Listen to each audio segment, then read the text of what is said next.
Radio Morón Podcast.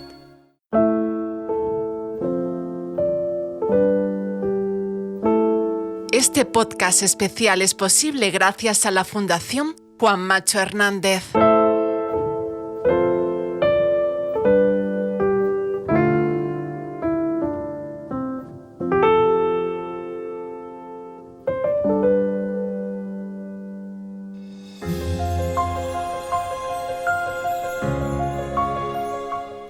Este miércoles nos desplazamos hasta la iglesia Catedral de la Serranía Sur, situada solo a unos pocos metros de los estudios de Radio Morón, la primera emisión en directo en exterior de este equipo de Bética de Comunicación al que pertenece Radio Morón, Cadena SER. Hace unos años, Radio Morón ya organizó un programa especial en la iglesia a favor de la conservación de nuestro patrimonio. Una imagen fotográfica en nuestros estudios nos recuerda ese día en el que estaban presentes María Montiel, Juan José García López, Jesús Sánchez y Jesús Campos, entre otros compañeros. También aparece en la fotografía un público numeroso que vestía unas camisetas con el lema "Y todos con San Miguel", con motivo de la campaña que llevó a cabo el gobierno por entonces de los populares con Francisco Coronado al frente de la Delegación de Patrimonio. La campaña se tituló "Y todos con San Miguel", y estos años fueron cruciales para entender la situación actual del templo. Hoy en el magazín de la radio vamos a hablar de la iglesia de San Miguel con el objetivo de descubrir qué nos une a ella, el pueblo creyente y también el ciudadano ateo con esta iglesia. Tenemos que conocer nuestra historia y preservar lo que queda de ella para que también forme parte de la historia de todos los que vengan. Comenzaré parafraseando unas líneas escritas por la historiadora María Fernanda Morón de Castro. Los valores funcionales y urbanísticos que presenta el templo son múltiples. El edificio se convirtió en un elemento primordial en la ordenación y trazado del plano de la villa. Alrededor del mismo se construyó una plaza pública, también casa de cabildos, la fuente pública y otras edificaciones de importancia para la vida de la ciudad. Las grandes vías de entradas y salidas a la villa que confluían en la zona donde hoy se levanta el templo, que a su vez había generado un complejo urbanístico a su alrededor, formado por la casa parroquial, el archivo, el cementerio, las escuelas de San Miguel y los corrales de la fábrica. A esto se le suma el papel protagonista que siempre ha tenido el pueblo a la hora de costear las primeras obras de construcción con sus impuestos y también con sus donaciones, por lo que San Miguel está presente en nuestra historia de los moronenses o moroneros. Es patrimonio y este interés cultural. Hoy nos toca a nosotros, a David, a Sonia, a José, a Encarni desde la sede y a una servidora, Rosario, trabajar para ofreceros un contenido cuidado y de calidad. El tema central, la restauración y la conservación de la iglesia de San Miguel. Y contamos con un importante elenco de invitados. Los menciono a continuación y a lo largo del programa ya iremos conociendo su vinculación con esta iglesia. Estará a primera hora el párroco don Antonio Muñoz, Juan Macho, representando a la Fundación Juan Macho, patrocinador oficial de este programa y al que le agradecemos su gesto.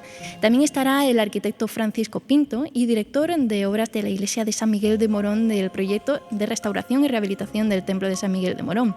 Estará también el teniente alcalde Ignacio Cala, Carmen Montero, responsable del servicio de promoción de patrimonio del área de cultura, Carmen María Muñoz, arquitecta, investigadora y profesora de la Universidad de Málaga, experta en factores ambientales, Francisco Polo, actual arquitecto que trabaja en el desarrollo del proyecto de restauración de San Miguel.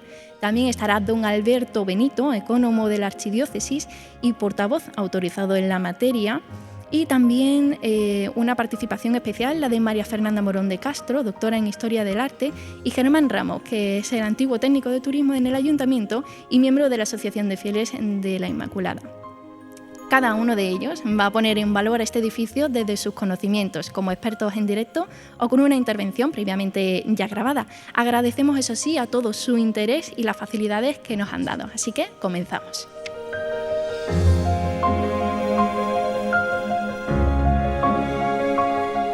Bueno, en primer lugar, agradecerle al párroco, a don Antonio Muñoz Martín, que nos haya dado permiso para entrar en esta casa y recibirnos de tan buen gusto. Así que muchas gracias y bienvenido. Muchas gracias. Bueno, San Miguel está considerada la iglesia catedral de la Serranía Sur de Sevilla. Cuenta con 7 siglos de historia y alberga tesoros patrimoniales de incalculable valor. Cuando recibe usted la noticia de que está destinado aquí, en esta iglesia, ¿qué es lo que piensa? Bueno, pues la verdad es que el cambio, yo venía de Pruna y de Algámitas, que son 2 localidades más pequeñas que Morón y evidentemente pues el templo que tenían esas parroquias pues no era comparable, ¿no? En cuanto al tamaño, en cuanto a la riqueza artística y bueno, pues es verdad que tanto pastoralmente como en cuanto al patrimonio, pues ciertamente es un posible reto, ¿no?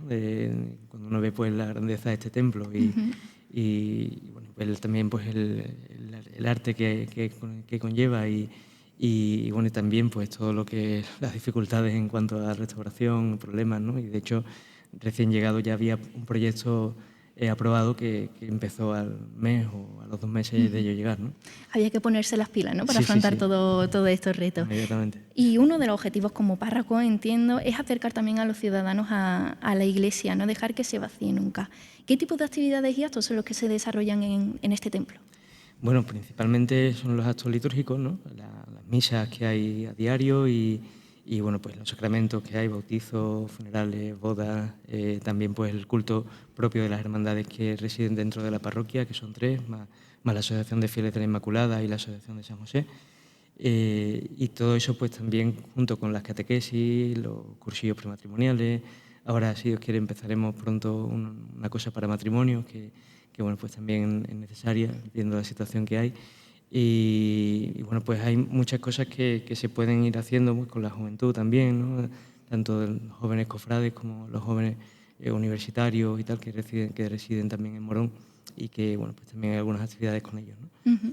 Y también una labor de la parroquia es la de caridad. ¿Cómo funciona aquí la bolsa de caridad? Pues Caritas ha ido evolucionando en los últimos tiempos, tenía una labor solamente quizás de reparto de alimentos y demás, y eso ha ido cambiando a un interés quizás más global, ¿no? Más integral de la ayuda a las familias. Están atendiendo unas 20 familias entre la parroquia de San Miguel y San Francisco, que se atienden desde aquí, desde San Miguel, y bueno, pues ahí desde intermediar para contratos de trabajo, formación laboral, que se está haciendo conjuntamente con Cáritas Diocesana, también pues funcionando con un tema de tickets, ¿no? A la hora con tarjetas, ¿no? En la que las personas van al supermercado, compran, ¿no? Y bueno, ahí se está haciendo un trabajo mucho más integral con esas familias, con esas personas, que no simplemente el reparto de alimentos y ya está, ¿no? Sino que hay una labor ahí con las personas. Un seguimiento, mucho más, ¿no? Sí. Vamos a hablar de subvenciones hipotéticas, ¿no? En el caso de que se otorgara una importante cuantía de dinero a la Iglesia de San Miguel, para usted, en su opinión, ¿qué necesidades cree que deberían cubrirse? ¿Ayuda humanitaria, restauración, bienes muebles? ¿Cuáles son las prioridades? Bueno, hay que entender que lo que es la economía de la parroquia funciona, Cáritas y la parroquia funcionan con cuentas independientes y las dos, pues Cáritas tiene su ayuda económica, ¿no? De los fieles con las colectas que hay todos los primeros domingos de mes. También algunas aportaciones de otras personas, también por ejemplo, la Hermandad del Cautivo, que también colabora con la Cáritas parroquial económicamente. Y después, en cuanto a la parroquia, pues evidentemente aquí la necesidad material, sobre todo pues la restauración, ¿no? del templo, ¿no? Y también por último y por unir las labores que se hacen desde la Asociación de Fieles de la Inmaculada de Morón, porque tengo entendido que tienen un papel bastante importante en cuanto a la conservación y el empeño en que la iglesia de San Miguel se mantenga en buen estado. Bueno, y hay algunas personas que sí colaboran. De hecho, ahora se está restaurando la imagen de la patrona, de la Inmaculada, que gracias a una subvención de la Junta de Andalucía. Y bueno, ahí pues han jugado un papel bastante importante para la promoción de la petición de esa subvención, de conseguirlo, ¿no? Muy bien, y ya por último, ¿qué le parece este tipo de propuestas, dejarnos su casa a nosotros, para la divulgación del patrimonio de San Miguel? ¿Y qué le parecen también estos proyectos de restauración que acercan de una manera u otra también a nuevas personas a la iglesia? No, pues me parece una oportunidad muy buena de poner en valor pues el patrimonio que tiene la parroquia, de las necesidades también y el conocimiento, ¿no? Muchas veces hay un gran desconocimiento de cómo se mantiene un templo, las necesidades que pueda tener, ¿no? Pensamos que es un edificio que es de la iglesia, pero que es un patrimonio de toda la ciudad de Morón, ¿no? Y que por eso tiene que también tener un incentivo para que haya una colaboración y un interés de la propia ciudadanía, del gobierno, de de todos, ¿no? Para que tomemos algo como nuestro, ¿no? El templo de San Miguel, ¿no? Eso es lo que intentamos hacer con este programa y ese va a ser nuestro objetivo. Muchísimas gracias, don Antonio. Claro. Y vamos a pasar a conocer a Juan Macho, que lo tenemos también aquí presente, representante de la Fundación Juan Macho y que es patrocinador de este programa. Muy buenas tardes, bienvenido. Buenas tardes. Vamos a hablar de la Fundación, para qué se crea y cuáles son los objetivos reales de esta Fundación. Bueno, nosotros hace ya años, mis dos hermanas, mi hermano y yo, pues decidimos crear una fundación que no es ni más ni menos que una organización sin ánimo de lucro, es decir, no genera beneficios y sus ingresos o patrimonio se componen por las aportaciones de sus donantes o patronos que conceden a la institución. ¿A quién se ayuda? ¿Aquí en Morón? Bueno, nosotros queremos ayudar Morón y su comarca, es lo que nos interesa. Una fundación tiene como objetivo pues, promover actividades de conservación y defensa de espacios naturales, puede contribuir a la financiación de hospitales y ambulatorios, tiene muchas actividades, pero uno de los párrafos en los que nuestra fundación decide ayudar es colaborar con la conservación, restauración y mantenimiento de edificios, iglesias, conventos e inmuebles de interés cultural y del patrimonio histórico-artístico de nuestra ciudad. Es decir, yo soy cristiano, practicante, don Antonio me sufre los domingos, pero bueno, mi labor como cristiano es que tenemos que defender el templo de San Miguel, la iglesia catedral de San Miguel, como la casa de Dios.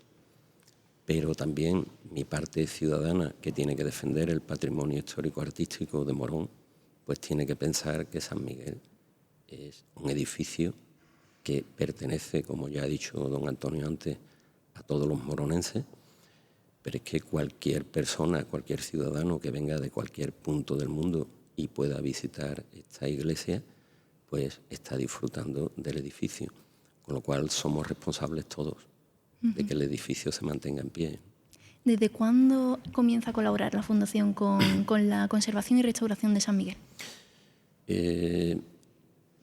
Quiero recordar que la primera etapa del primer párroco con el que estuvimos colaborando fue don Amador, y creo que es una etapa de 2008 a 2013.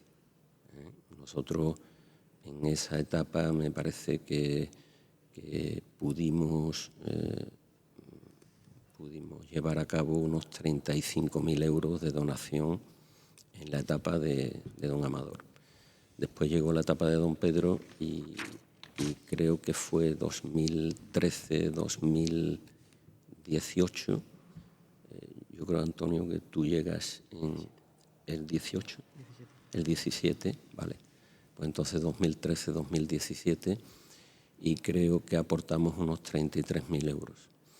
Y ya en la etapa de don Antonio, hasta, bueno, los próximos 5.000 euros que transferiremos a San Miguel, si Dios quiere, en diciembre, pues habrán sido unos 80.000 euros en la etapa de don Antonio, con lo cual 150.000 euros, 148.000, 150.000 euros ha sido en esas tres etapas lo que la Fundación Juan Macho Hernández, hay que decir que has dicho antes Fundación Juan Macho y hay que poner el segundo apellido, Hernández, que es el de mi padre y que por eso está creada la fundación en honor a él y bueno, porque fue un empresario y emprendedor y persona muy válida para la sociedad. Y tengo que decir que esos 150.000 euros los hemos donado con mucho cariño y para que las obras en San Miguel no se paren. como Sí. se ha sucedido en otras ocasiones, ¿no? Pues muchísimas gracias y ya finalizo con la pregunta para usted. Juan, ¿quién tiene que liderar este último proyecto? Bueno, yo vengo aquí a decir la verdad y como estamos en la iglesia, vengo a eso, ¿no? Y a mover corazones, ¿no? Evidentemente el ayuntamiento es la casa de los ciudadanos de Morón y para eso hemos votado y es el alcalde con su equipo de gobierno el que tiene que liderar el proyecto de San Miguel, porque es un edificio histórico-artístico. Y después don Antonio, como director espiritual nuestro, párroco del templo y persona que tiene que llamar a puertas que a veces no se abren, el arzobispado, el ayuntamiento, patrimonio de la Junta de Andalucía, en fin, hay entes públicos, bueno, y privados, porque yo estoy aquí a nivel privado y él pues también me tiene que llamar y presionarme. O sea, yo lo invito a que me presione y que presione a los ciudadanos de Morón. Es decir, que esto, si no se hace desde el punto de vista del liderazgo y de la gestión, San Miguel se nos cae encima. Bueno, pues ahí le queda ese reto a don Antonio y también al Ayuntamiento. Muchísimas gracias, Juan Macho, por participar en este programa. Puede disfrutar también durante todo y luego le llamaremos de nuevo para la mesa redonda. Muchas gracias.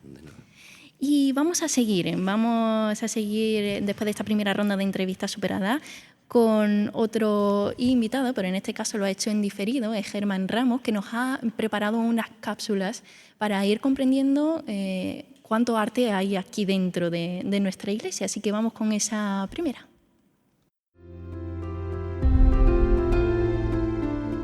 Ya acercándonos al presbiterio destaca el altar mayor, un altar de línea renacentista ya cercano al barroco, que según consta en el documento del Palacio Arzobispal fue diseñado las trazas de este retablo por Martínez Montañés, pero finalmente el que realiza el trabajo del retablo es Jerónimo Velázquez.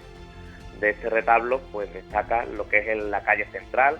El retablo se divide en tres partes. En la calle central pues podemos observar el alto relieve de la Asunción, un crucificado en el ático con Dios Padre rematando la parte superior, y en el camarín pues actualmente se encuentra la imagen de San José, patrón de Morón, ya que como sabéis pues la Inmaculada está en proceso de restauración, pero normalmente quien preside el altar mayor es la Inmaculada y originariamente la imagen de San Miguel, que ahora podemos observarla en el lado izquierdo del altar mayor, escoltando uno de los lados, y al otro lado una imagen ya más reciente de San Benito. Tenemos que tener en cuenta que las pinturas que vemos, que están a ambas calles del retablo, pues anteriormente eran imágenes de apóstoles que componían pues una imagen completamente distinta de la que vemos ahora del retablo mayor, que posteriormente pues esos espacios que quedaron tras la desaparición de las imágenes pues se sustituyeron por cuadros que estaban colocados por otros espacios y otras estancias de la parroquia y que completaron pues la vista que tenemos actual del retablo. También destaca del retablo exento pues las piezas de plata junto con la mesa del monumento que se conservan de la antigua hermandad sacramental y que también pues da una mayor magnificencia a lo que es el presbiterio de la iglesia de San Miguel.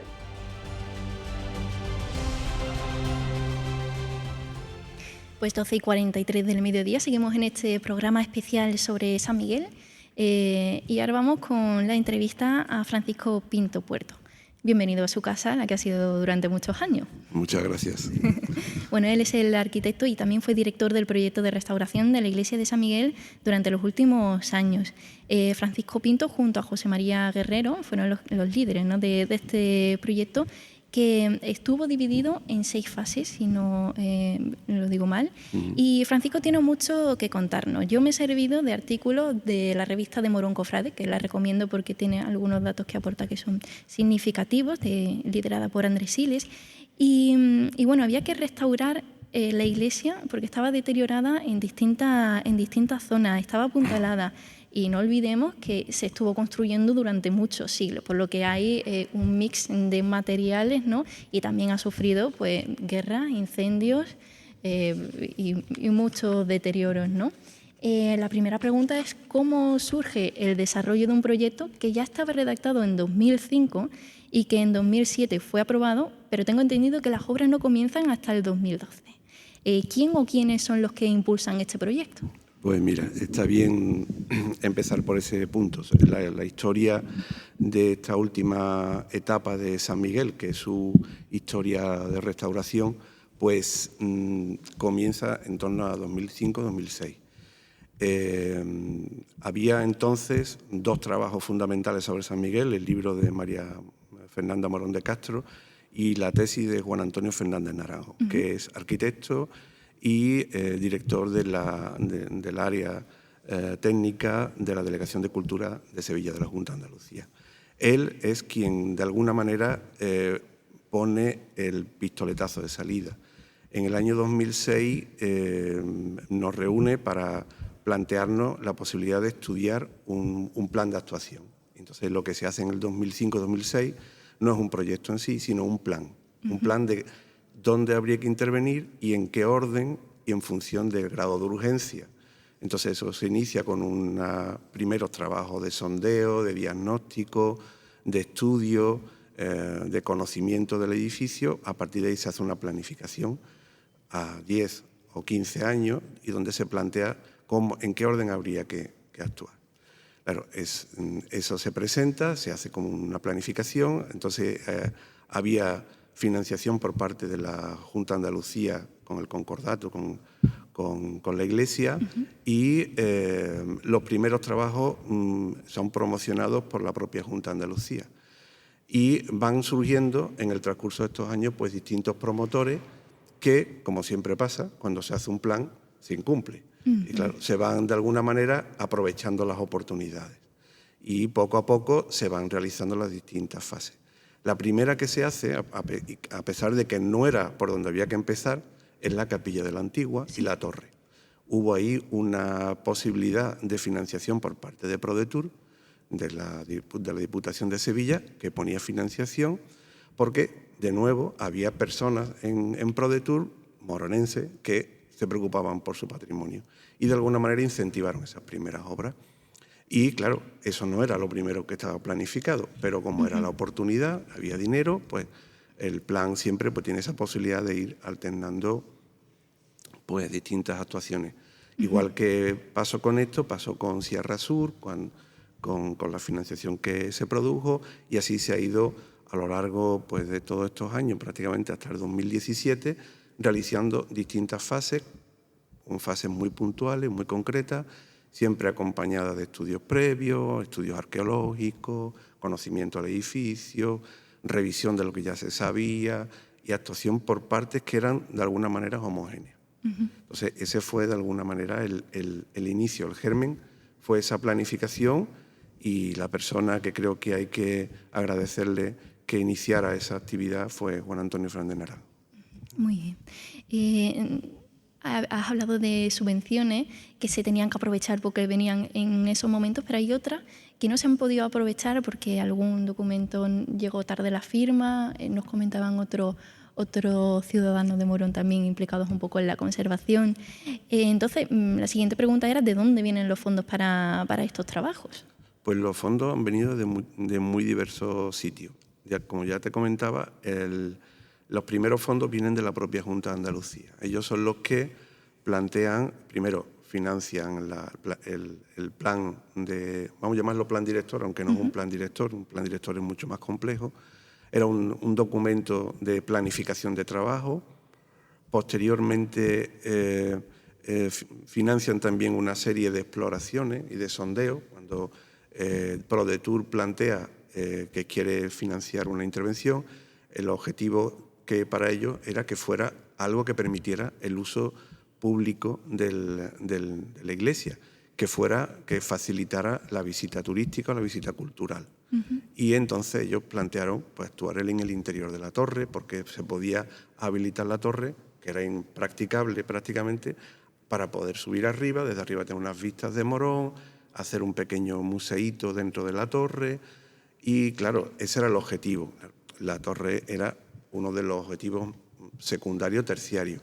Y entonces los convencimos para incorporar una pieza que era la Capilla de la Antigua, que estaba apuntalada con unos perfiles metálicos desde el año 98. O sea que llevaban muchísimos años apuntaladas en un estado muy precario y los convencimos, como estaba pegadita a la torre, y bueno, pues metemos en el paquete la capilla y la torre.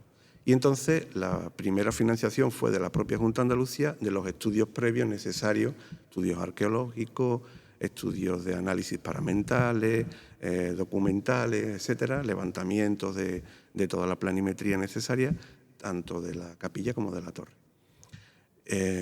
Ya había una documentación gráfica muy importante del año 98 también, y bueno, por ahí se empezó. Posteriormente, pues una vez concluida esa fase, pues se concluyó pues con una exposición pública, una pequeña exposición, tanto los trabajos previos que se bajaron las campanas, se pusieron al público para que vieran el estado en el que estaban. Una exposición que duró muy poquito tiempo, creo que 1 semana, 2 semanas, porque coincidió con la Semana Santa y ya se sabe que las prioridades son las prioridades. Y poco a poco se fueron realizando ese tipo de actuaciones. Siempre que se hacía una intervención, ya fueran unos estudios previos o una intervención, siempre concluía pues, con o una publicación, un artículo o una conferencia, un ciclo de conferencias como las que se organizaron desde el archivo, desde el ayuntamiento o pequeñas exposiciones. ¿Vale? También quería hablar de la fase en la que se trabajan las filtraciones en el aislamiento del firme exterior, porque ¿en qué situación se encontraba San Miguel respecto a las aguas, las humedades? Pues percibiríamos un interior de una iglesia muy distinto al que percibimos ahora. Aquí había un grado de humedad elevadísima, prácticamente costaba casi respirar porque la iglesia estaba absolutamente hermética. ¿De qué año estamos hablando? Pues estamos hablando, nosotros esa primera intervención creo que fue en el año 2012, era la primera fase. Ahí ya retomamos la primera fase. Y hubo una cofinanciación, aunque ya el obispado, después de la crisis económica, empezó a tomar el liderazgo en cuanto a financiación y se empezó por la parte más urgente, que era la cabecera de la iglesia. La iglesia, la primera actuación fue en el subsuelo. Era una financiación y unas intervenciones muy poco agradecidas, porque claro, se queda todo enterrado en el suelo y no se ve. Pero sí, yo creo que sí se percibe, porque el ambiente, la humedad que había en este edificio ha cambiado. Entonces, era dentro del suelo, como el edificio es muy grande, se hicieron 2 partes, la cabecera y los pies. Siempre se ha ido trabajando en la cabecera o los pies. Y entonces la primera fase era intervenir en el subsuelo.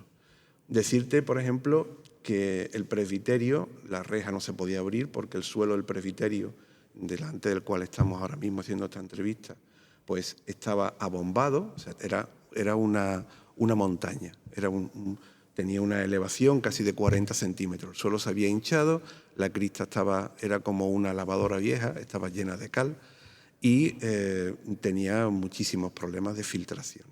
Entonces, lo primero que se hizo fue acometer todo el tratamiento del suelo, no solamente dentro, sino también fuera de la iglesia, y prepararlo para poder unirlo a siguientes fases, como ya después pudieron hacerse. Es decir, siempre ha habido una intención de trabajar dejando preparada la siguiente intervención.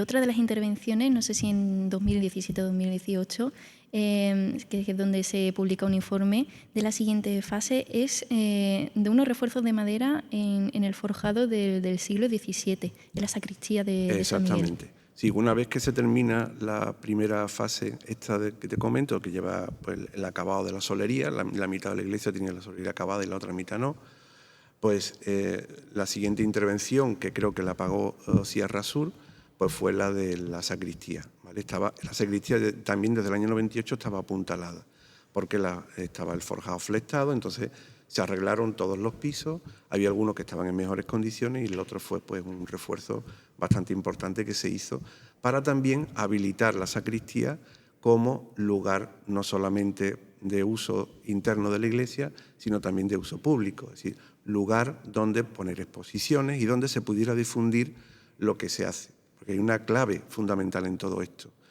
Si no hacemos partícipe a la población de lo que se hace, si no se le explica, si no se le cuenta, si no se justifica dónde se han gastado los dineros, la población va a dejar de tener interés.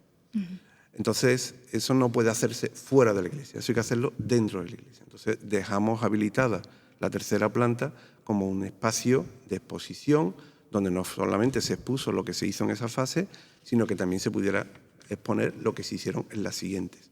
Igual que en el interior de la torre hay unos espacios que estaban habilitados para poner exposiciones, pero bueno, al final estas cosas pues dependen un poco de la dinámica y de lo que se haga posteriormente con el tiempo. Bueno, ya estamos en octubre de 2023. ¿Se ha puesto fin a ese plan que se elaboró en 2005? Que va. Todavía queda muchísimo por hacer. Es un edificio muy grande. La intervención global es muy costosa. Por fortuna también para el patrimonio, esas grandes inversiones que se hacían en épocas como el año 92, 95, después de la Expo, se acabaron. Y digo por fortuna porque es necesario intervenir, pero es mejor intervenir poquito a poco porque el edificio se resiente menos. Entonces, después, entre la fase que hemos visto en la sacristía y la actualidad, se intervino en los pies de la iglesia, en el suelo y también en las bóvedas. Y de esa manera, pues siguen quedando cosas por terminar. Pues evidentemente quedan muchas. Ir acotando, ahora mismo creo que ya Francisco Polo, que es el arquitecto que está a cargo de la siguiente fase, os lo comentará en qué consisten. Y hay intervenciones pendientes, como son terminar de actuar en las cubiertas, en las fachadas y sobre todo el mantenimiento. Si tú intervienes y no mantienes, no conservas, pues al final volvemos otra vez al punto de partida y eso es lo que no puede ser. Ahora le voy a plantear una pregunta que a lo mejor la pone en un aprieto, pero ¿cómo ha sido la relación entre la parroquia, el arzobispado, las entidades políticas, los expertos en la materia? Pues desde tanto el punto de vista de José María como yo, que éramos los dos arquitectos que hemos estado trabajando, decirte que aquí hemos disfrutado muchísimo. Hemos trabajado siempre con una colaboración muy estrecha con el obispado, con los distintos promotores, con las empresas constructoras. Siempre ha habido diferencias en cuanto a manera de abordar determinadas cuestiones puntuales, pero en general el desarrollo de todos estos años ha sido muy satisfactorio, ¿no? Era un trabajo constante, regular, seguido, y eso pues hace pues que se haya conocido pues a todos los párrocos, cada uno con sus particularidades, con sus maneras de actuar, con sus prioridades, y siempre hemos intentado pues respetar el propio uso del edificio.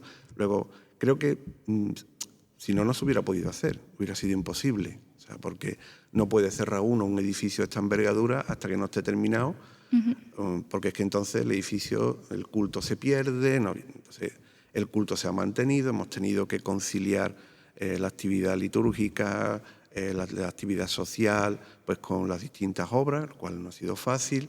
Hombre, eso siempre genera roces, problemas, que si ahora tienes que parar porque hay una misa, un funeral, que sí, pero siempre ha sido cordial.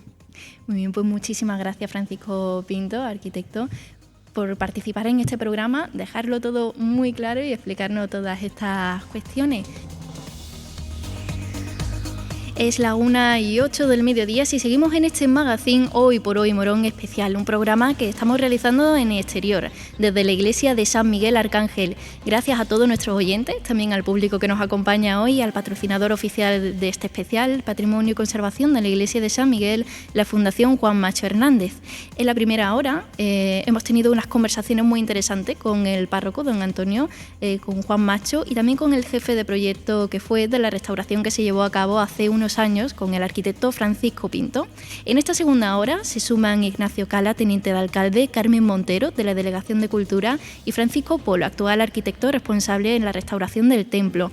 También participará en diferido la arquitecta Carmen María Muñoz, la doctora en Historia del Arte María Fernández Morón de Castro y don Alberto Benito por parte de la Archidiócesis. Muy buenas tardes, Ignacio Cala, teniente de alcalde. Bienvenido a este programa y gracias por estar hoy, que sabemos que hay una agenda bastante apretada.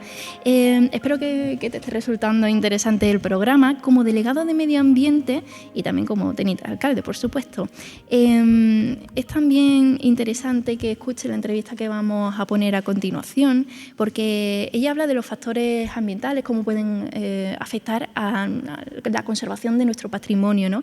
Y hay una queja importante y constante de los vecinos de nuestra ciudad que está derivada con el gran número de palomas que hay en Morón, ¿no? Que bueno, pues las heces o que se posen encima de los edificios o de cualquier casa, ¿no? Pero aquí en San Miguel tenemos también esa problemática. ¿Cómo se está solucionando por parte del equipo de gobierno actual? Bueno, ahora mismo el problema de la paloma yo creo que es crítico y en todos los monumentos patrimoniales, tanto de Morón como de cualquier otra ciudad, ¿no? Y la verdad que es complejo de abordar. Nosotros ya desde el año 2021, quiero recordar, lo que hicimos desbordados por este problema, tanto en la parroquia de San Miguel como en otros edificios públicos, pues desbordados por la situación, pues lo que hicimos fue ponernos en manos de una empresa para ir poniendo solución a esto. Evidentemente no se trata de eliminar la paloma, sino disminuir el número en la cuantía necesaria para que minimizar el problema que están ocasionando. Porque no es ya solo un problema de limpieza, es un problema de limpieza higiénico y de perjuicio al patrimonio. O sea, estos animales en los nidos y en los propios, las propias cagadas, pues deteriora la piedra, deteriora el monumento, tanto desde el punto de vista visual como de la conservación, ¿no? Y bueno, tenemos una empresa contratada que, bueno, según los datos que me van pasando, tengo los últimos datos que tengo son de este mes de julio y bueno, están las capturas que se están haciendo. Lo que tenemos es contratado una empresa, el ayuntamiento tiene contratado una empresa a la que se le paga en torno a unos 20.000 euros anuales para ir disminuyendo el número de estos ejemplares, y también un tratamiento mediante un cebo para anticonceptivo, para intentar de que, bueno, pero evidentemente no estamos llegando a la raíz del problema. Estamos tocando el problema, pero no estamos llegando a la raíz del problema. El número de capturas pues será insuficiente porque se reproducen en mayor cantidad que lo conseguimos llevar. En torno en el mes de julio, según los datos que me ha facilitado la empresa de la iglesia de San Miguel, se han llegado a contear 88 ejemplares, de los cuales se ha podido capturar a 36. Son los ejemplares que se han capturado aquí. Entonces, bueno, poco a poco de 86, se está paliando, 6, ¿no? pero los datos anuales no los tengo, no he podido acceder ahora a ellos. Y esa es la forma que estamos intentando abordarlo, ¿no? Ir disminuyendo el número.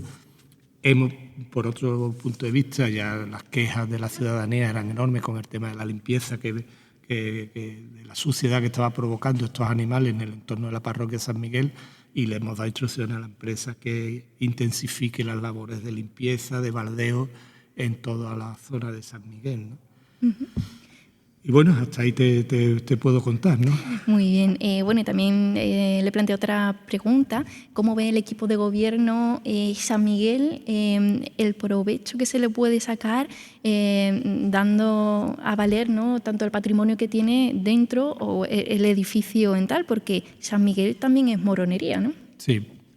Además, dentro de nuestros planes de promoción turística, de promoción de la ciudad, desde ese punto de vista, pues se ha hecho una labor intensa en la promoción de la parroquia, ¿no? de nuestra pequeña catedral, como decimos. Son frecuentes las visitas, tanto diurnas como nocturnas, que se realizan aquí a este espacio, y además son muy demandadas, ¿no? No tengo los números, porque no es de mi delegación, no tengo los números exactos, pero hemos intentado en todas las visitas que se hacen a la ciudad siempre hacer las visitas a lo que es toda la parte de las cubiertas, que la impermeabilización de las cubiertas en su día, esa obra de impermeabilización, permitió que fuesen visitables, ¿no? Y son visitas muy demandadas, y por lo tanto en nuestra intención, interés, ir potenciando esas visitas, como decíamos antes, del valor que tiene el que la ciudadanía conozca este valor patrimonial y lo use, ¿no? No solo ya que lo conozca, sino que lo use. Y en ese sentido estamos intentando, ya digo, desde la Delegación de Turismo y desde la Delegación de Cultura, ir fomentando esas visitas y el interés de la ciudadanía de Morón y de la zona de influencia de Morón, pues que intensificar el conocimiento de lo que es este valor patrimonial que tiene Morón. Hay moronenses que se están dedicando a estudiar su ciudad, los templos que hay en él, como la arquitecta, investigadora y profesora de la Universidad de Sevilla, Carmen María Muñoz. Ella es arquitecta, especialista sobre todo en los factores ambientales, cómo afectan en los edificios, y la hemos podido entrevistar. A ver qué nos cuenta ella sobre San Miguel. ¿La podemos emitir? Carmen, muy buenos días. Y bienvenida a este programa especial sobre patrimonio y conservación de la iglesia de San Miguel. En su primer trabajo de investigación estuvo enfocado a la aplicación de técnicas ambientales en iglesias, centrándose en la iglesia de San Miguel Arcángel de Morón. ¿Por qué decide dedicar este estudio al acondicionamiento ambiental y en qué consiste? Buenos días. Bueno, pues cuando realicé este estudio pertenecía a un grupo de investigación de la Universidad de Sevilla que estaba especializada en arquitectura, patrimonio y sostenibilidad, y en aquel tiempo se decidió abrir una nueva línea de investigación en el grupo. Pues hasta el momento solo se habían investigado líneas relacionadas con la acústica y lumínica, y le pareció bastante interesante indagar en otro campo, como era el acondicionamiento ambiental, analizando parámetros de temperatura y humedad. En este caso necesitamos un edificio de uso religioso que tuviera cierta importancia, y pues debido a que soy natal de la localidad, pues decidí elegir lo que es la iglesia de San Miguel, ¿no? Que es uno de los templos más relevantes de Morón y de la comarca sevillana, y por su antigüedad, magnitud, incluso por la estructura arquitectónica y sobre todo por el contenido del patrimonio mueble, se decidió estudiar este edificio. Además, su estado físico en aquel entonces, en el 2008, era deficiente y grave y necesitaba importantes reparaciones, ¿no? Por lo que reunía todas las características para analizar las condiciones ambientales. La mayoría de las intervenciones en esta tipología de edificio hasta el momento se centraban en patologías vinculadas a los problemas estructurales. Sin embargo, en el campo de la restauración del patrimonio mueble que pudiera contener estos edificios, la mayoría de actuaciones se debían a problemas higroscópicos, ¿no?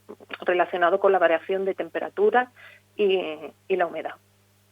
Este estudio ha consistido en analizar los parámetros ambientales como la humedad relativa, absoluta y temperatura de la iglesia de San Miguel, para determinar si eran adecuadas para la preservación del patrimonio mueble que contenía, además si estas condiciones eran adecuadas o no para el confort térmico. En el caso de que no lo fueran, sí tendría que proponer la colocación de sistemas como ventilación natural o sistemas de climatización, que son técnicas que se instalan en esta tipología de edificios, pero que a veces por su gran volumen pues no son eficientes debido al coste económico que tiene, o incluso a que al final estos equipos varían la temperatura y la humedad y pueden dañar el patrimonio mueble, ¿no? Por lo que hay que hacer un estudio muy exhaustivo.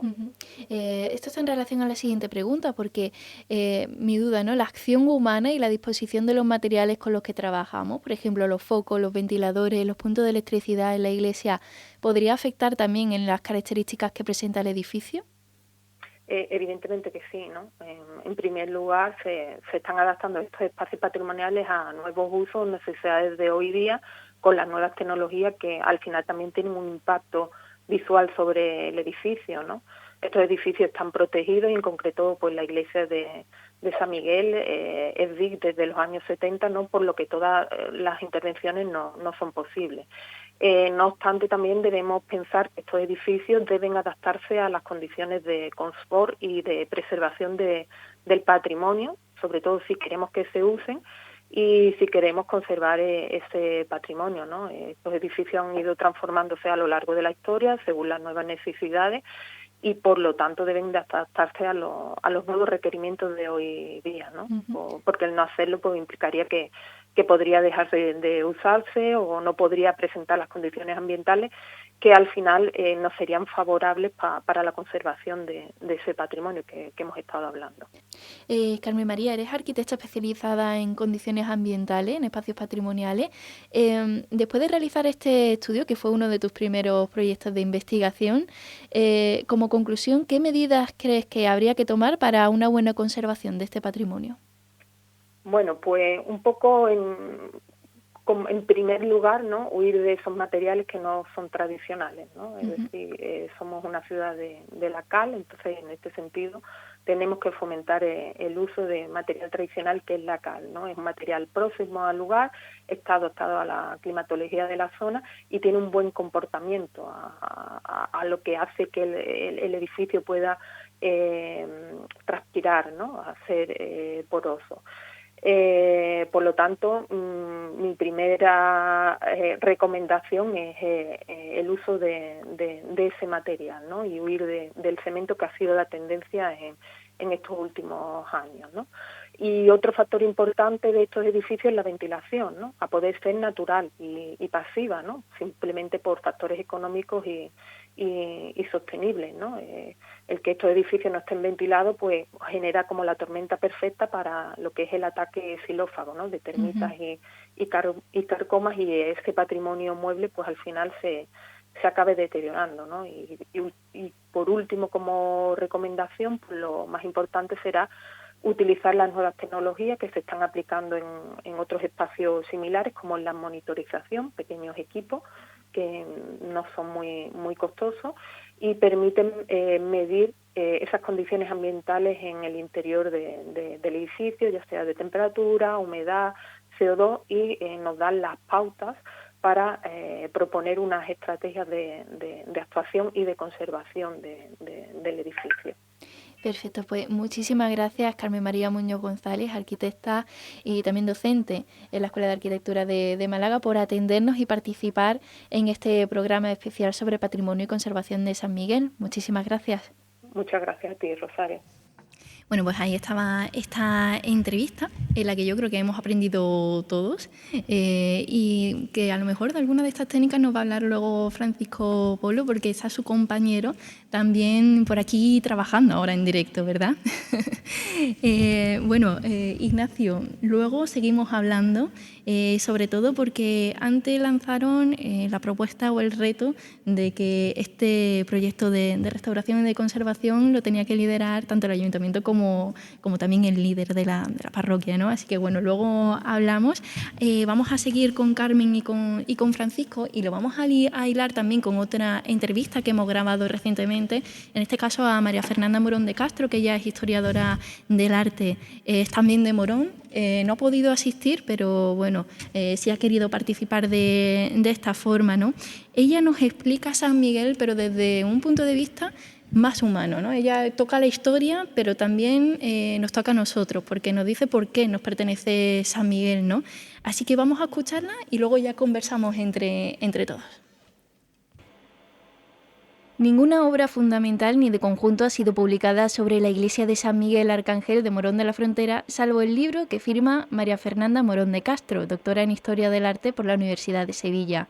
El título, La iglesia de San Miguel, 5 siglos en la historia de Morón de la Frontera, del siglo XV al siglo XVIII.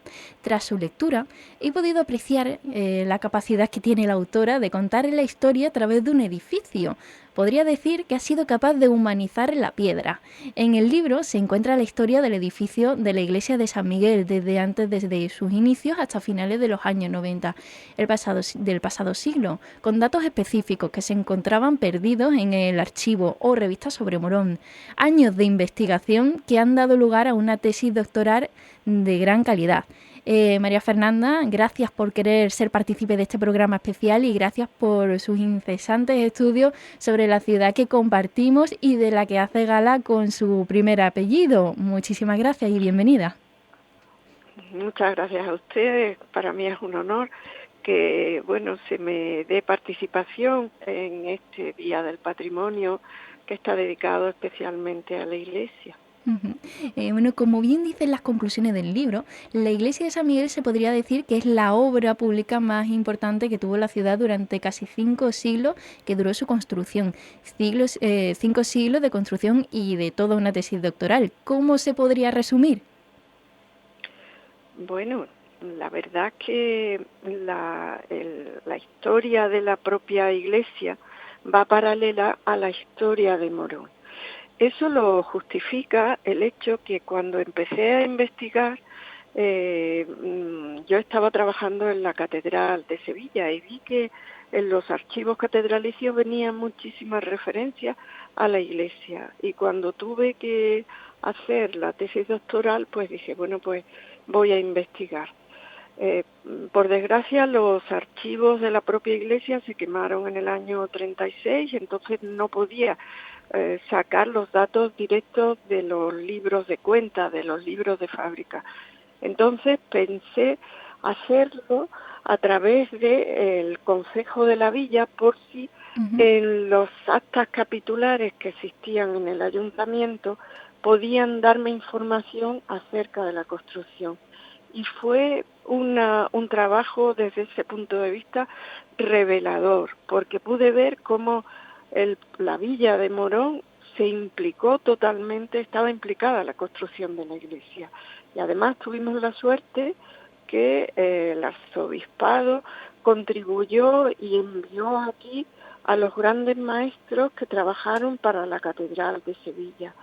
Maestros como Diego de Riaño, Martín de Gaínza, Hernán Ruiz, Bermundo Resta, Leonardo de Figueroa, Diego Antonio Díaz, es decir, unos maestros que tenemos aquí sus propios lenguajes en el edificio. Entonces, por un lado, la construcción, a la vez que estaba dando datos sobre las aportaciones que el Concejo de la Villa hacía para la construcción, pues también nos iba revelando datos tan interesantes como, por ejemplo, que no se sabía por qué había venido Diego de Riaños a la catedral, y aquí en Morón se le documenta antes de su propio trabajo porque estuvo al servicio del primer duque de Osuna, ¿no? Cosas como esa. También cuando muere Hernán Ruiz, que muere de peste en Morón, dice, no se sabía cuándo había muerto ni dónde, y se documenta que vino a visitar a la iglesia. Es decir, fueron datos, no solamente se hizo la historia de la construcción, porque mi mirada es histórica, como historiadora del arte que soy. Aparte también se construyó alrededor de la iglesia de San Miguel. El pueblo de Morón se hizo más grande, ¿no? La villa, y se empezó a hacer esa tela de araña que son las calles aledañas a la iglesia hasta la plaza del ayuntamiento y por detrás del barrio de Santa María, ¿no? Sí, por supuesto, porque normalmente cuando ya llega por la guerra de Granada una época de paz, ya empiezan las construcciones fuera de las murallas. Morón tenía una muralla, tuvo varias cercas. La iglesia siempre estuvo fuera porque mi hipótesis es que bajo sus cimientos debe haber una mezquita. El almínar es lo que hoy tenemos como torre. Entonces estaba a las afueras de esas murallas. Una vez que ya se firma la paz y los reyes católicos expulsan a los árabes de los territorios del sur de la península, entonces ya se puede empezar a construir el urbanismo que hoy, el origen del urbanismo de la ciudad de hoy, parte de estos momentos. Ya se empieza a construir por la ladera del castillo y a las faldas de esa gran muralla. Podemos decir que la iglesia es un edificio de carácter religioso en el que ha participado en su construcción el estamento de la iglesia, pero también otros de la sociedad, ¿no? Tenemos también a la nobleza participando e incluso a los propios vecinos y pobladores de la villa de Morón.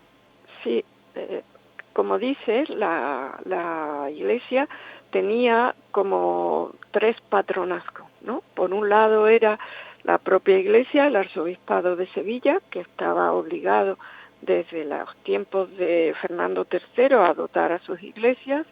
Después aparecen los condes de Ureña, que luego fueron posteriormente duques de Osuna, que habían ocupado el castillo como representantes de la Orden de Alcántara para luchar en la frontera contra los moros, y que posteriormente ya el propio Concejo de la Villa participa cuando estos dos estamentos, tanto el religioso como el noble, pues no se llegaban a poner de acuerdo en las dotaciones de determinadas necesidades. Y entonces el Consejo de la Villa salía siempre a dar la cara para financiar esas obras, cuando ni el arzobispado ni el propio ducado de Osuna luego respondía por esto. La obra, en gran parte, vista con una perspectiva de 5 siglos, en su total, casi en un 90%, fue financiada por el propio pueblo de Morón a base de limosna y a base de diezmos. Pues mira, me viene perfecto para realizarle la última pregunta a María Fernanda, porque en su libro también habla del caballo desbocado, de la bandera de Morón, y lo que puede representar también esto para la iglesia de San Miguel y la idiosincrasia del moronense o moronero, ¿no? Bueno, yo tengo una teoría, es una cosa personal. La gente que ha vivido en fronteras de moros, en este caso, cuando ya finaliza la guerra con Granada, esas fronteras siguen existiendo. Hoy, para ir a Morón hay que ir expresamente a la ciudad. No pasa ninguna autopista, no pasa ninguna carretera, hay que ir exprofeso. Esto realmente le dio a la gente que vive en Morón una manera de ser muy independiente, por supuesto, y yo creo que se sigue siendo. Son la gente, tanto los que, como Arcos de la Frontera, Jerez de la Frontera, todos los que estuvimos en frontera de moros. Y eso hizo que se levantara siempre, al ser una frontera de moros, que siempre es la corona lo dotó a estas villas de muchos privilegios, precisamente por el peligro que sufrían, ¿no? Morón siempre estuvo luchando por mantener esos privilegios que los duques de Osuna, anteriores condes de Ureña, muchas veces no respetaban. Entonces yo creo que ese caballo sin riendas, ese caballo que hoy está en nuestro escudo de la propia ciudad, es un símbolo de lo que fue y de lo que sigue siendo. Yo creo que todavía estamos empapados de ese espíritu de ser unas personas como muy independientes, ¿no? Y eso lo refleja ese caballo sin rienda. No deja de ser una teoría mía, pero creo que yo así me siento, ¿no? Como persona que he nacido en Morón y que toda mi familia parte de ahí, de Morón de la Frontera. Bueno, pues le agradecemos a María Fernanda Morón de Castro esta intervención y vamos ahora con la conversación con Carmen Montero. Espero que te haya servido esta entrevista. Bienvenida, Carmen. Ella es del Servicio de Promoción de Patrimonio del Área de Cultura y, bueno, este área tiene un cometido muy importante, que es acercar a la ciudadanía lo que somos y lo que fuimos, ¿no? A través de la cultura. ¿Qué tipo de actividades se han podido realizar en cuanto a la historia y la importancia de este edificio de San Miguel? Bueno, lo primero, Rosario, agradecer que nos invitaras a participar en esta mesa.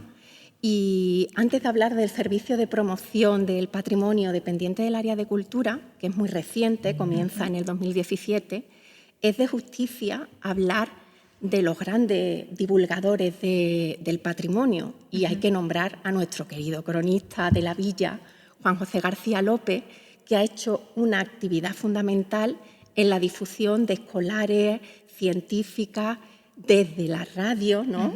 Evidentemente con sus comentarios, y del que aprendimos todos. Es un placer también compartir esta mesa con los grandes difusores del patrimonio, de esa difusión científica, ¿no? A mí me emociona mucho escuchar a María Fernanda, porque, bueno, es nuestra historiadora madre, ¿no? Todos hemos tenido en la mesilla, en la mesa de estudio, el libro de su tesis doctoral sobre San Miguel. Es muy emocionante. Yo la primera vez que la escuché estábamos aquí y ella tenía un discurso de más de media hora solo de esa bóveda vaída de casetones para hablar del Renacimiento, porque fueron en unas jornadas de educación y patrimonio en el 2006. Y también, antes de hablar del servicio de promoción, la difusión se ha hecho desde las bibliotecas. La biblioteca tiene una gran labor de divulgación. En la colección local se conserva todo lo que se publica y las publicaciones son difusión. relacionado con Morón. Hay muchas publicaciones relacionadas con San Miguel y no solo libros, está también todo el fondo hemerográfico y la fototeca, donde también hay mucha fotografía histórica de San Miguel, que es muy importante para ese tipo de difusión científica de la que nosotros partimos. Si no hay difusión científica de estas historiadoras del arte, de Carmen Muñoz, la arquitecta, que también sigue colaborando con nosotros en estos aspectos, en otros bienes de interés cultural, como el Castillo, la Casa de la Cultura, ahora con Francisco Pol, el maravilloso Francisco Pinto, ¿no? Nuestro Paco Pinto, que colaboró en muchas actividades con la biblioteca y con la parroquia, como por ejemplo, no quiero que se me olvide, las jornadas que hubo en el 2015, donde yo recuerdo perfectamente a su equipo, a José María Guerrero, hablando de la lectura paramental. Nosotros que venimos del mundo de las bibliotecas y de la lectura, empezamos con las actividades didácticas y decimos, no solamente se leen los libros y los cuentos, no solamente se leen las fotografías, ahora hemos aprendido a leer paredes. Y entonces los niños ya empiezan a buscar algún elemento que nos sirve para engancharlos, ¿no? Entonces, un poco en las actividades que anteriormente al servicio de promoción se han llevado a cabo, que han sido muchas, ¿no? Después, ya a partir del 2017, comenzamos sobre todo a dedicarnos a la difusión educativa.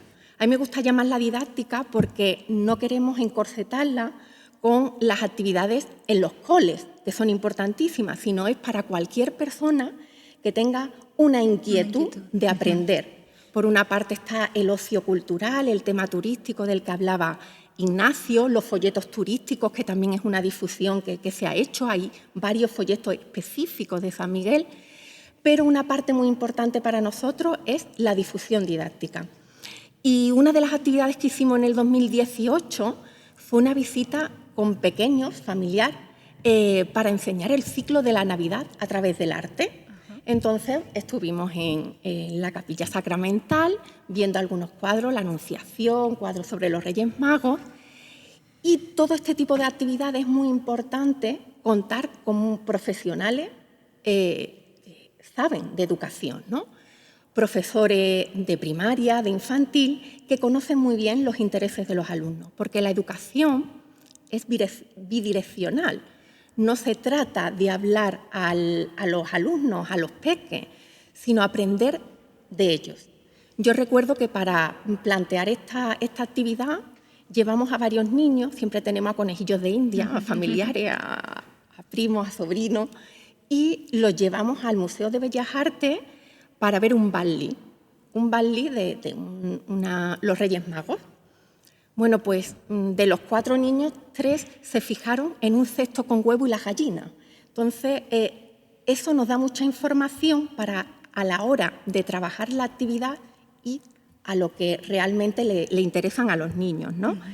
Después también, San Miguel está muy presente en el arte, en artes plásticas, los compañeros que han trabajado en cultura en artes plásticas, las jornadas de Bellas Artes, de la Facultad de Bellas Artes, o el concurso de pintura rápida, difícilmente hay un artista que no toma como referencia San Miguel.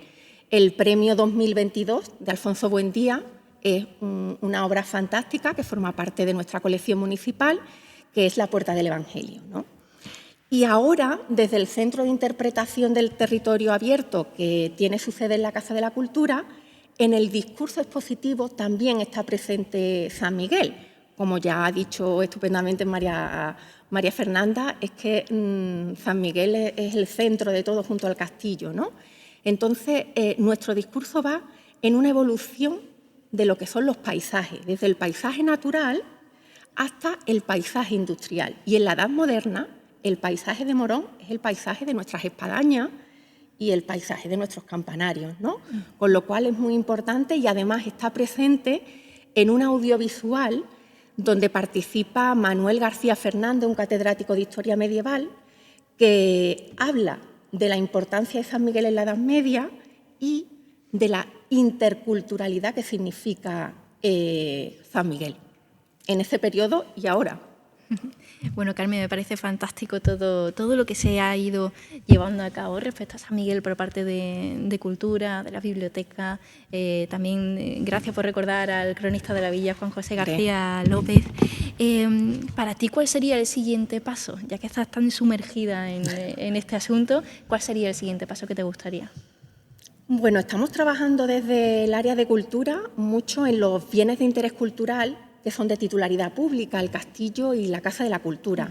Y hemos trabajado con ellos en una difusión inclusiva, es decir, para personas que realmente tienen necesidades especiales y que necesitan también conocer nuestro patrimonio.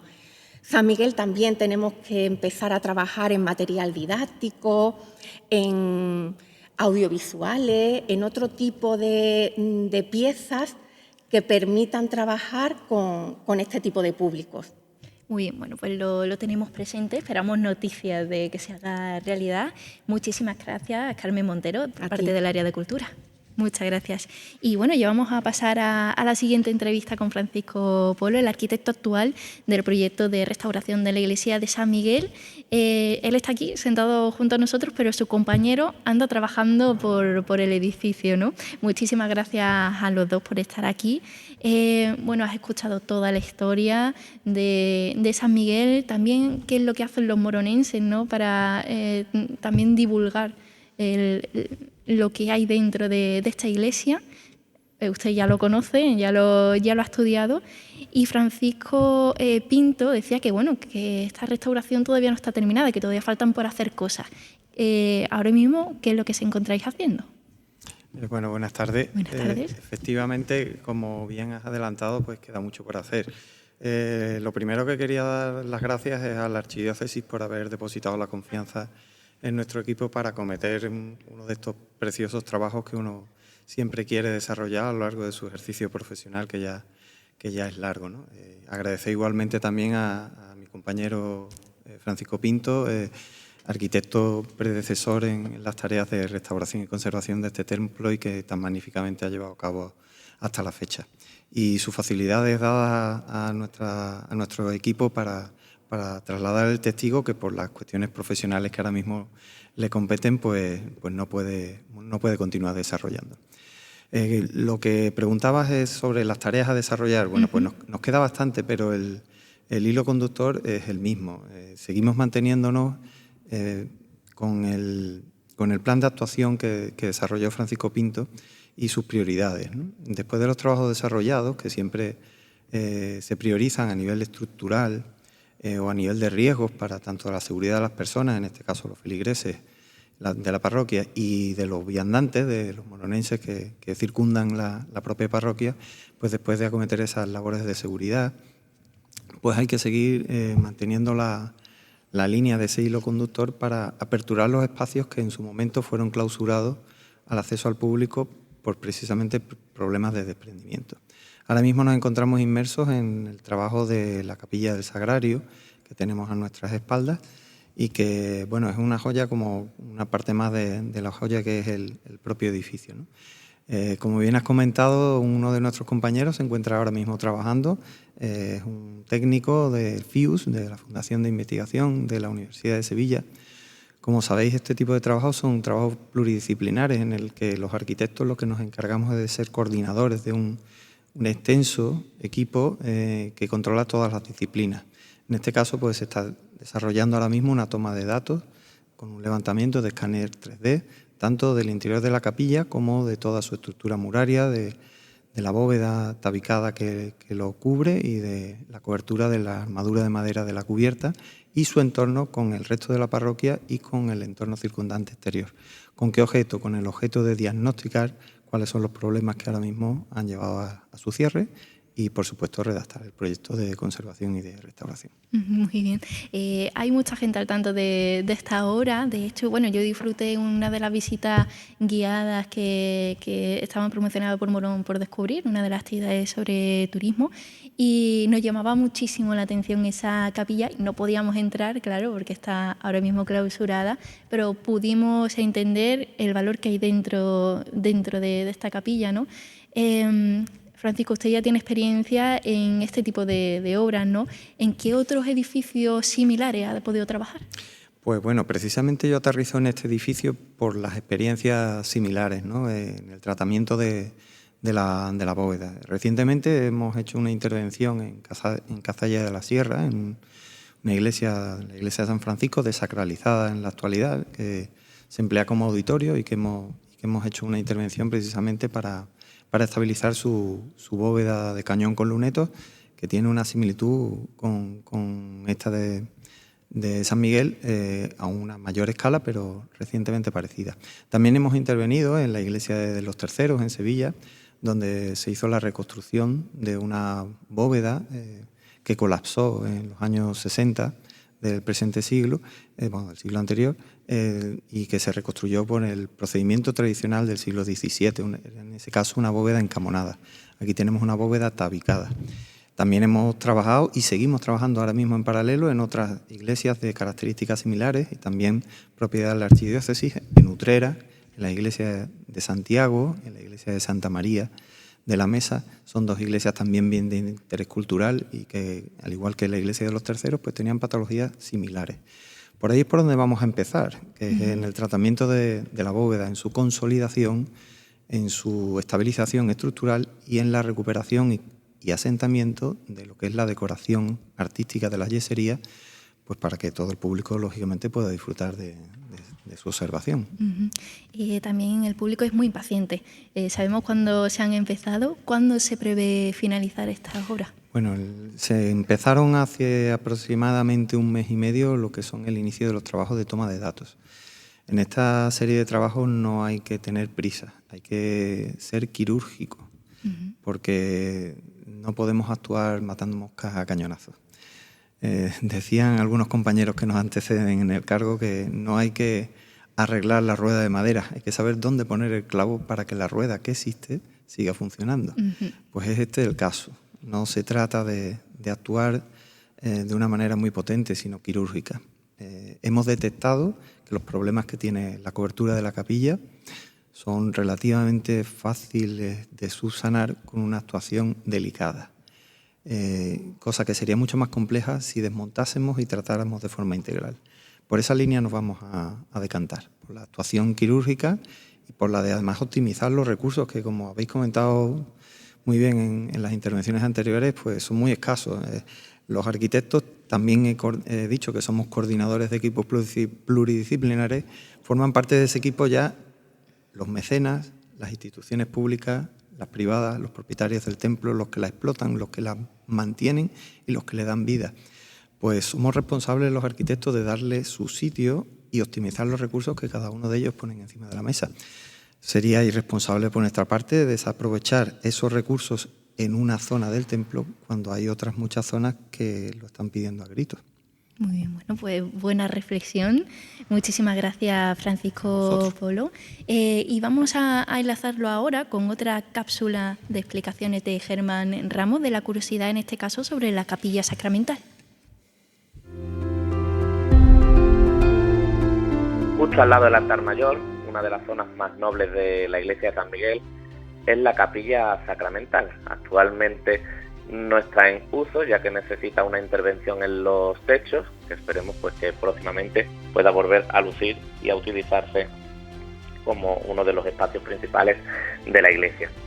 Esta capilla sacramental destaca por el trabajo de yesería y pinturas al fresco y por presentar pues un espacio completamente distinto, a lo mejor a la sobriedad del resto de espacios con piedra y ladrillo.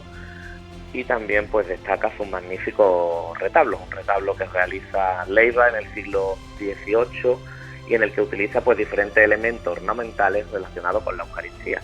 Esta capilla pertenecía a la Hermandad Sacramental de Morón, una hermandad que actualmente no está activa, pero que llegó a ser una de las más importantes. También fue pionera, una de las primeras hermandades sacramentales de Andalucía, que estaba compuesta por 72 hermanos esclavos que eran del linaje noble de la localidad de Morón, y que gracias pues a estos miembros de la hermandad pues pudieron realizar grandes obras en la iglesia de San Miguel y grandes piezas pues como el magnífico sagrario de plata que preside esta capilla.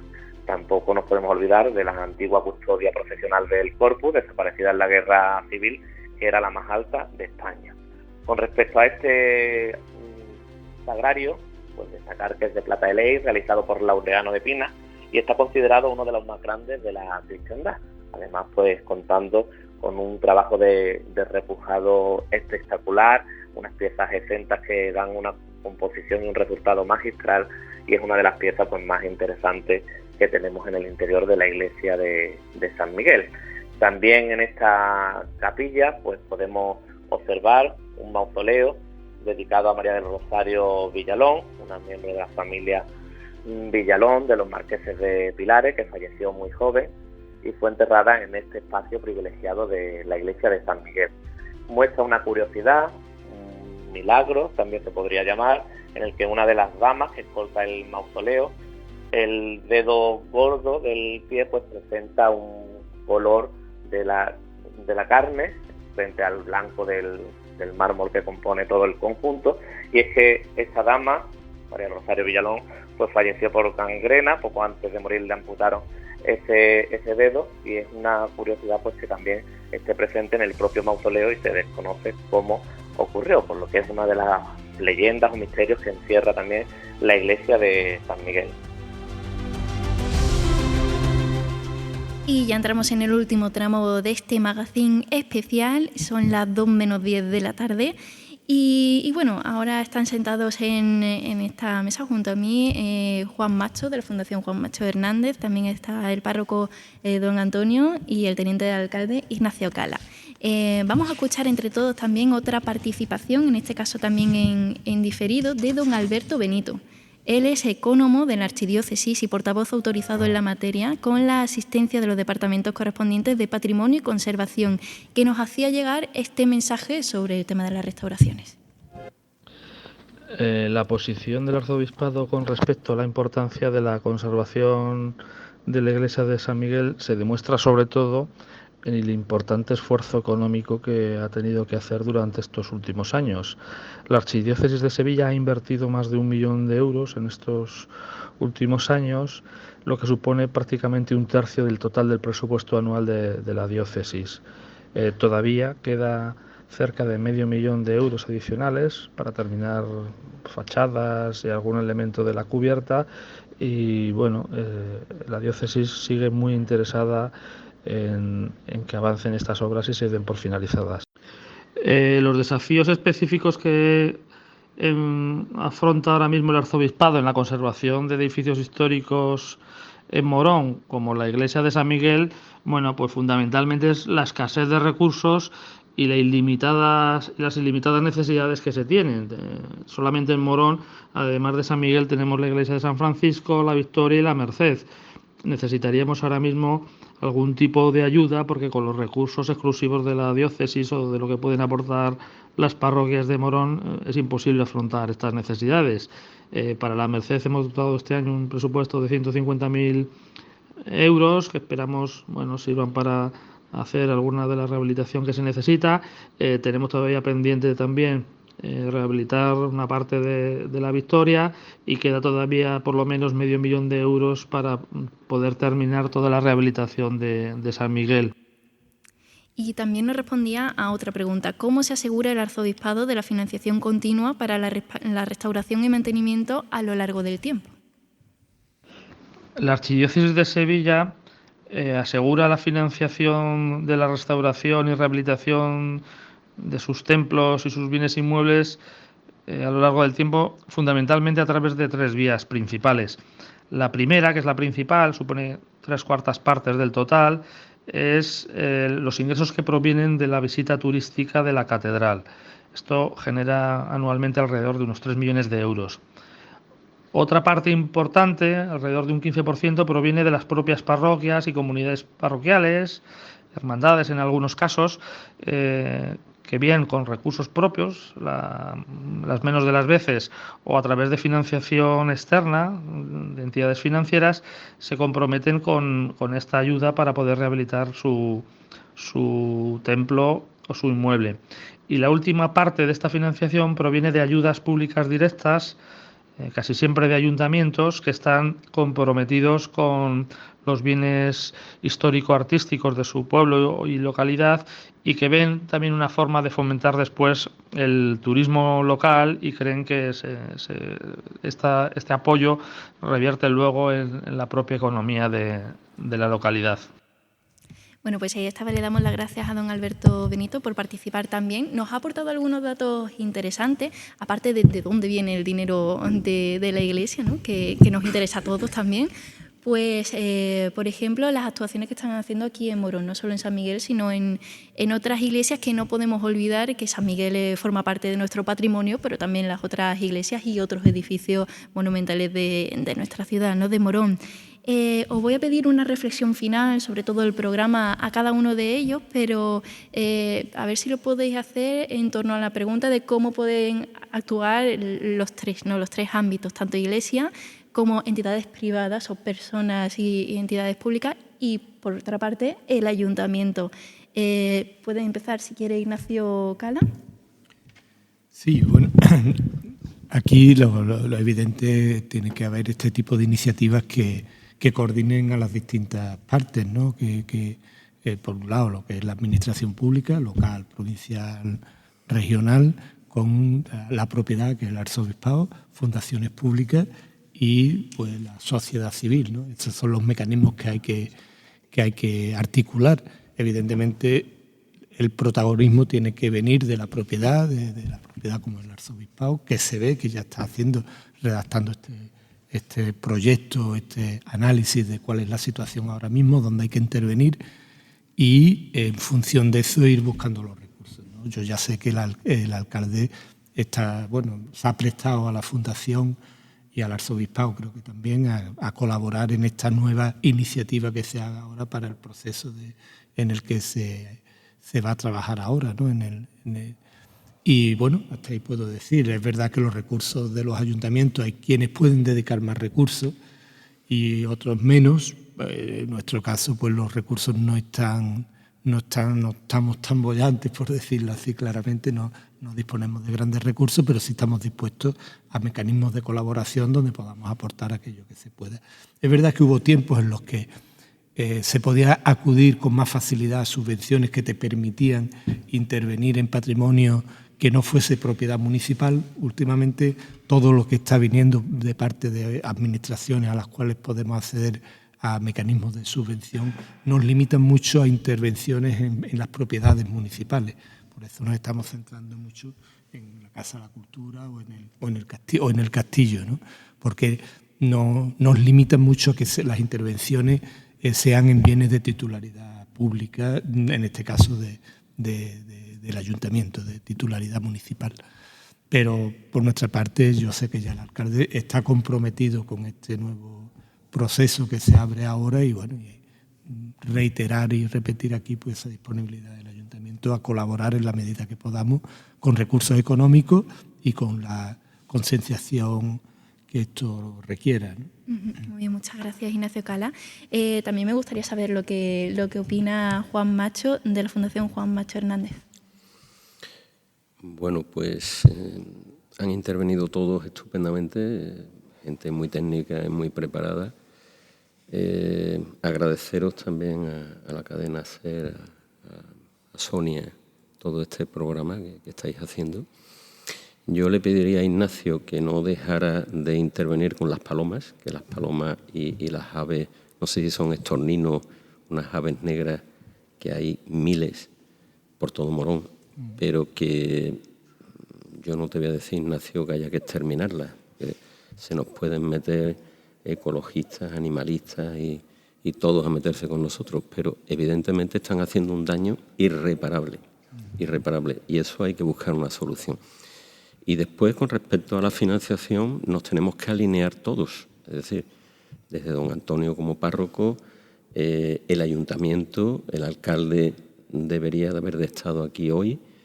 Es importante lo que estamos hablando. El arzobispado, me ha parecido bien su intervención, que hay que tratar no solamente al templo de San Miguel, sino otras iglesias de Morón que también lo necesitan, pero evidentemente esto no lo podemos dejar. Ha habido una intervención anterior de Carmen diciendo la concienciación en los colegios. y en los niños, que es importante que los ciudadanos participen también en las colectas de las parroquias de Morón, porque son templos, es historia de Morón. María Fernanda Morón de Castro lo ha dicho muy claro, es la historia de todos nosotros. Vamos a despedir este programa solo en directo en la FM, pero vamos a seguir en Facebook Live. Se está grabando también el programa, así que no hay problema. Muchísimas gracias a todos los que nos han escuchado a través de la FM, a todos los que han hecho posible este programa. Y puede seguir, Juan Macho, con la reflexión. Bueno, yo ya terminaba, ¿no? O sea, tenemos que estar alineados. Aquí no hay... esto no es un producto de izquierdas o de derechas. Aquí no podemos estar divididos. El ayuntamiento, el arzobispado, la fundación nuestra, otras iniciativas privadas, hay empresas de Morón, particulares, pues todos tenemos que estar en la misma dirección. Es decir, han hablado los arquitectos anteriormente muy bien diciendo que las cubiertas hay que actuar en un tema de mantenimiento continuo. Eso no se puede dejar. Yo no soy un experto. Yo vengo en representación de mi familia y mi familia está haciendo un esfuerzo importante económico. Pero es que somos una familia, que somos ciudadanos de Morón, somos moronenses y nos duele nuestro pueblo. Entonces, lo único que pido a todas las autoridades públicas y privadas es que estemos alineados, que no haya división entre nosotros. Muchas gracias por la intervención. Y por último, ¿algo que decir, don Antonio? Bueno, poco que añadir, ¿no? A lo que ya se ha dicho Ignacio y Juan, bueno, y todas las intervenciones anteriores. Es verdad que bueno, ahora queremos promover un poco más esa participación pues de toda la feligresía y, en definitiva, yo creo que hay que abrirlo a todos los moronenses, ¿no? De verlo como algo propio, ¿no? Que es un templo parroquial que tiene una titularidad privada, como la iglesia, pero tiene un uso público, ¿no? Porque ese templo tiene un uso religioso, pero bueno, aquí entran personas para visitar o alguien que viene a un funeral y a lo mejor no es religioso, pero bueno, se da cuenta también de la valía del templo y todo eso pues requiere una financiación, no solamente la restauración, sino que después hay muchos gastos de intervenciones anteriores, como los préstamos que están pagando o de mantenimiento pues de limpieza o de luz o de otros gastos de intervenciones más pequeñas, pero que en restauraciones que hay que ir haciendo de bienes muebles también, que todo eso necesita una financiación pues que con los medios propios de la parroquia o las colectas o lo que puede también con la colaboración que se está dando por la parte de la Fundación Juan Macho, ¿no?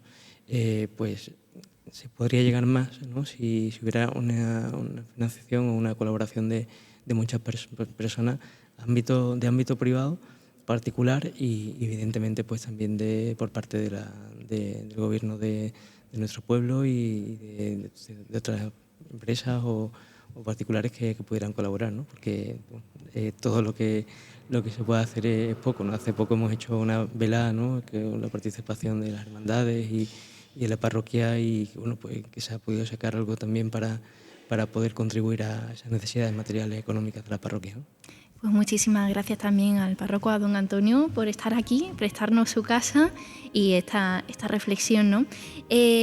Vamos a dar por finalizado este programa.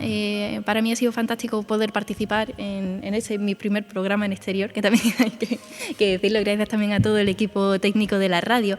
Y a mí sí que me gustaría terminar también con otra reflexión, y es que nosotros como moroneros o como moronenses, como queráis que nos llamemos, tenemos que cuidar nuestro patrimonio que está construido, el que es material, también el inmaterial y el natural, que a veces se nos olvida también. Así que bueno, queda dicho, muchísimas gracias a todos.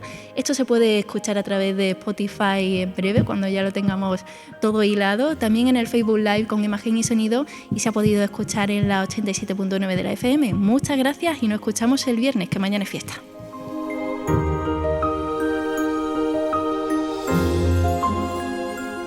Gracias por llegar hasta aquí. Si te ha gustado este podcast, suscríbete a nuestros programas y recomiéndanos a tus amigos. Así la comunidad de Radio Morón seguirá creciendo y con ella el mejor contenido local.